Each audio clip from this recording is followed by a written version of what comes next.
Hi everyone and welcome back to my channel. It's me, Megan, and I'm back with another library predictions revealed video with my last 4 library books. I literally just finished reading this one, so let's just start with this one.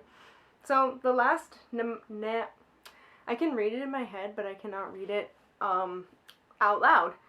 Namsara, The Last Namsara by Kristen, again, Cinsarelli. This book. You can kind of see it. Can I start with, I don't understand this cover. There should have been a dragon on the cover because this book dealt with dragons and I really liked it. So let's start. I rated it 4 stars. Quick flash thoughts because I literally just finished reading it. I enjoyed reading it. It felt so cozy. A lot happens, but it felt so cozy to read. I don't know how else to describe that. But basically, our main character, Asha, you know when you can pronounce things in your head and you're like, how do you pronounce that out loud? But, so, all her life she's hunted dragons, and at first I was like, I don't like that. I don't like that we're killing dragons. And so, she makes a deal with her dad who is the king of dragons, that if she kills the number 1 dragon, she won't have to marry this guy who we don't like. Like, he comes in and he's all like, and I'm like, I don't like this guy. No, take him out of here. And I mean, just not a good guy. Like, ugh. He gives me the creepy crawlies. Like, I don't like him. So, she's on her quest to do that, but while she's on her quest, she's learning more and more things about, like, her mom and how her mom died, her brother, and then, like, this other group of people who they're like basically slaves to their I guess their community and their village. And she's going through all of this and she's like, wait a second, what is actually going on? Like, is my dad actually like a good guy? And like the whole thing is like her learning about her heritage and her learning about the real reason about dragons. And I really liked how this trilogy started, and I'm so excited to continue with it. Because now she's not going to be killing dragons. I'm so excited. And now she's going to be saving dragons. And she's going to have like a dragon partner. Hello, count me in. I can't wait to continue reading this series. So I'm sad that there's only 3. But definitely this was a 4-star. I definitely enjoyed this read. Alright. The first book I actually read from this pile is called This One Summer by Markiko Tamaki and Jillian Tamaki. This is a graphic novel set over the course of one summer. What is the main character? Rose. Rose? Yes. Rose and her family, they go to this beach every summer, and she has a friend named Wendy who she meets up with every year, and this year is a little different. It's such a beautiful coming-of-age story. I rated this 4 stars. I really loved it. I loved how it captured the essence of being a teenager, or well, not even a teenager, like a tween, like being 12, 13, and you're not quite old enough to understand all of the adult conversations, but you're also you're too old to be with the younger conversations, so you're kind of stuck in this limbo, and like they're learning to be girls, well, they're growing up to be like young women, and there's just all that coming out in this, and it was just so well done.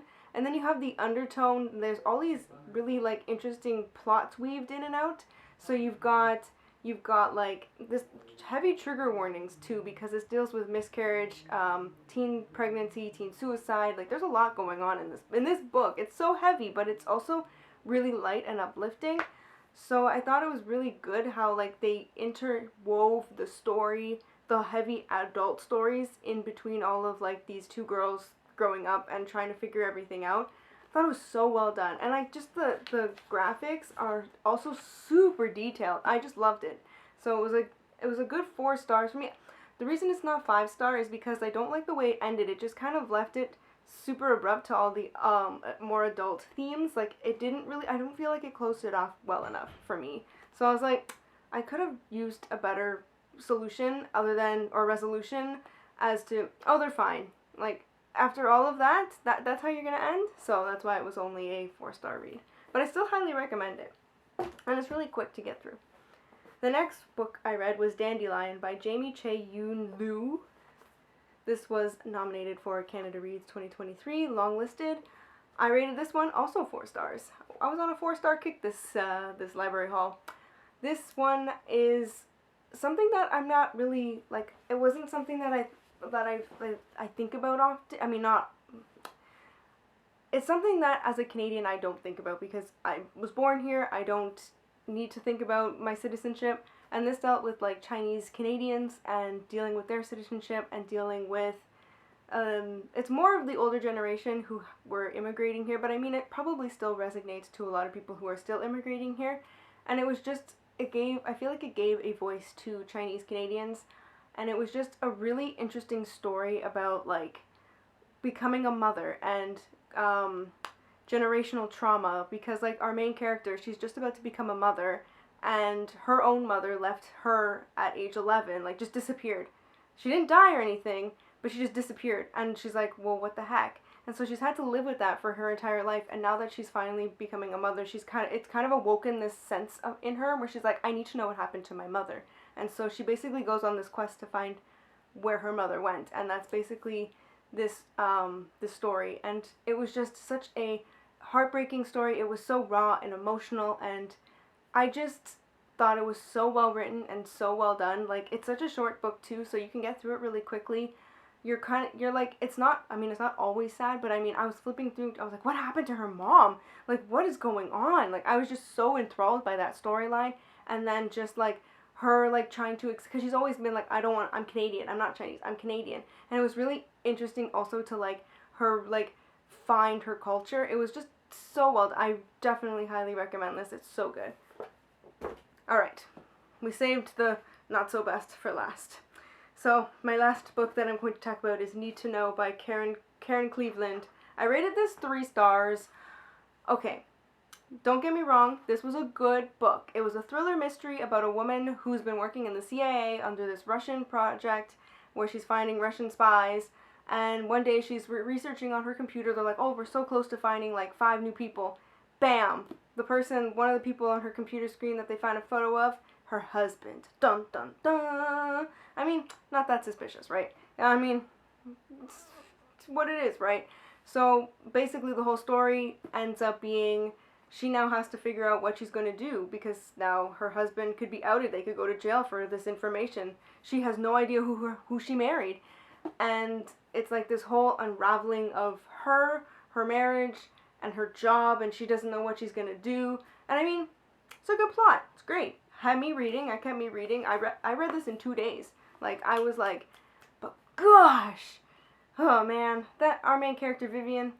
Oh, girl. She needed a girlfriend. That's what she needed. Because, like, we learn about her and her husband and how they met and all their flashbacks. Like, we get that in flashbacks as she's starting to put pieces together about the life that she has and everything. And every time we read about how, like, they met, or like something happened in their past, I'm like, you didn't think she mentions that she thinks it's strange that something like, so for example, she's about to go meet his parents, but last minute they're literally waiting in line to go on the flight, and he hands her a ticket to Hawaii, and they were supposed to go to Seattle. And she's like, why are we going to Seattle? Oh, I packed your bag last minute for you. It's full of bathing suits. We're going to Hawaii. We're not meeting my parents anymore. I was going to actually propose. He proposes in the airport. And I'm like, you don't think that's weird? You need girlfriends to tell you, like, this guy is weird. Like, huh? I was like, girl. And every time it would be something similar to that, where there was, like, this weird, like, manipulative way about him. Like, oh, you should work on the Russians account. Oh, you should do this. Oh, you shouldn't quit your job and stay home even though you want to stay home with the children. I was like, oh boy, I couldn't stand her. And even when she was like learning stuff, she kept going to him, what should I do? What should I do? I'm like, girl, aren't you a CIA agent? You're an analyst. You should figure out what to do. Don't ask your stupid spy of a Russian husband, even though he hasn't done anything and he was coerced into it at the age of 15. This was his decision. He decided to meet you, marry you, and have children with you. This is his problem. I mean, I get it. You have to think about the children, because, damn, those poor children, like, they have to deal with it. Like, that's their father. And you can't take their father away from them. So I get it. There's a lot to think about. But, I couldn't, it could have been avoided if she just was like, this doesn't sound right. I don't think this is a good idea. So that's my ranty thoughts on that one, because I'm like, I can't, girl, I can't. And even the ending was kind of like, that's the ending. Like, the author switched point of views, and then it was left where it was kind of like open-ended, where I was like, wait, who is the bad guy? What did I just read? Why is it ending like this? Don't be you know the word I'm thinking of, but I can't say it. Ambiguous. Yes, just don't end like that. I can't. So that's why I rated 3 stars. It could have been better. She could have been a stronger character. She didn't need to be that weak. She could have been like I guess if she was a stronger character, then she would have realized and maybe the whole book wouldn't exist. I don't know what to tell you. Those are my thoughts on this book. So those are my last 4 library books. I mean, I got 3 4-star books, okay? Oh, I almost dropped that one. We got 3 4-star books and 1 3-star book. That's pretty good. So, if you've read any of these books, let me know in the comments below. But that is all I have for you guys today. If you like this video, give it a thumbs up, a like, a subscribe, a do your thing, and I will see you all in my next video. So thanks, and bye guys!